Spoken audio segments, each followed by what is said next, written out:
Tenteneng. Okey, cantik. Termostat pun owner dah tukar. Tapi dia punya gam tak boleh bawa bincang, guys.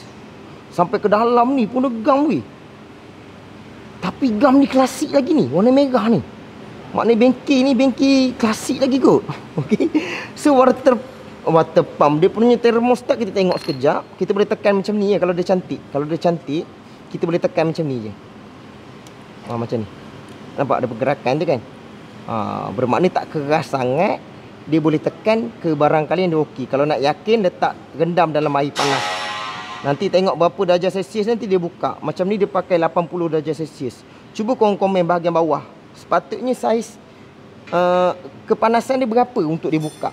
Untuk kepanasan optimum untuk enjin. Dia tak semua sama. Aku pakai 75.